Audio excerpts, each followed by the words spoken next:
मैंने आज से 6 दिन पहले जो पहली वीडियो बनाई थी सक्खर बैराज पे खड़े होकर, मैंने उसमें कसम खा के बोला था, मैं पूरे पाकिस्तान से चैलेंज कर रहा हूँ कि 16 लाख घर डूब चुके हैं। उस वक्त से लेकर अब तक की जो सूरत हाल है वो 100 टाइम्स बढ़ चुकी है।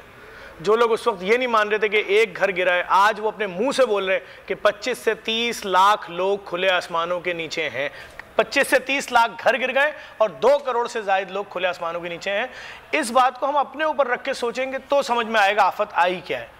अब उसके बाद उस जगह पे जो पानी खड़ा है 4 फीट 3 फीट, नहीं मालूम वो पानी 2010 के सैलाब की तरह 3 महीने खड़ा रहेगा, 4 महीने खड़ा रहेगा, 1 साल तक भी खड़ा रहा बाज़ इलाकों में, नहीं मालूम।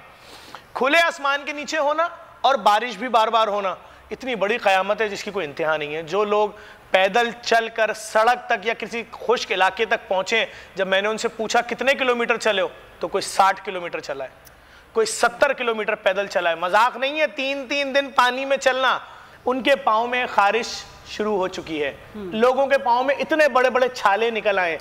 जो लोग 6 दिनों से पानी के अंदर हैं, उसी पानी में बैठ रहे हैं, उसी पानी में खड़े हो रहे हैं, उसी पानी में फिर बैठ रहे हैं, लेटना शामिल नहीं है। तो देखिए, लोग पानी के अंदर चरपाइयां रख के, पानी के अंदर 4 ईंटें हैं, चारों ईंटों के ऊपर पाए हैं चरपाई के, और पानी फिर भी जिस्म से टच हो रहा है। मैं यही बात तो बोल रहा हूं कि कोई ऐसे इशरातुल अर्ज़ बचे ही नहीं है जमीन के अंदर जिसके बिल के अंदर पानी नहीं गया।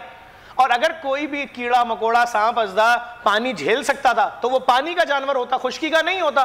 तो लाजमी बात है वो निकल के कहीं तो भागेगा और उसके बीच में जो चीज आएगी वो उसको अपना दोस्त नहीं समझेगा। रेस्क्यू चेंज हो गया है, लेकिन इस सैलाब में मैं आपकी बात कर रहा हूँ, रेस्क्यू इसमें चेंज हो गया है। रेस्क्यू ये कहा जाता है कि कोई शख्स गिर गया उसको रेस्क्यू करो, उठा के बैठा दो, कोई जख्मी है उसके लिए पट्टी ले आओ या उसको सांस दे दो।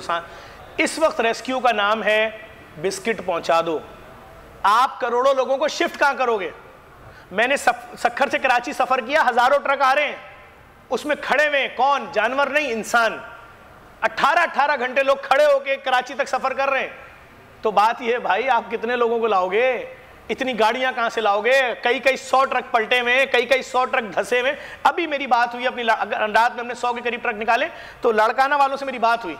ट्रक निकले हुए तकरीबन 24 घंटा हो गया। मैंने उनसे पूछा, 18 घंटे हो गए, कहां पहुंचे हो? कह रहे हैं अभी तक हम स्टिल पता नहीं किसी एक पॉइंट का नाम लिया खड़े, 8 घंटा हो गया है, एक जर्रा टायर आगे नहीं बढ़ा है, और लाइन में हजारों बसें, गाड़ियां और सुजुकियां हैं। मैटर ये है, पतली पतली सड़कें यूज हो रही हैं। सिर्फ इस वक्त जो सबसे ज्यादा बड़ा ऑपरेशन जिससे हो सकता है वो आर्मी के हेलीकॉप्टर हैं, उनमें 50-50 टन राशन जाएगा और जा रहा है, और उसके बैग बने होते हैं, वो गिरेगा उन जगहों पे। अगर हमने किसी इंसानी अलमिये को जन्म लेने से रोकना है, मैं बार बार ये बात बोल रहा हूं, बगैर किसी खौफ के बोल रहा हूं, अगर पूरा पाकिस्तान नहीं निकला, अगर हमने हर टेक्निक यूज नहीं की, तो हमारा बहुत बड़ा जानी नुकसान होगा।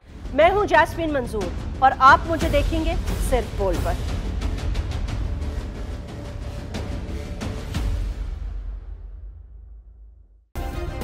सब्सक्राइब करें और बेल दबाएं ताकि कोई खबर रह न जाए।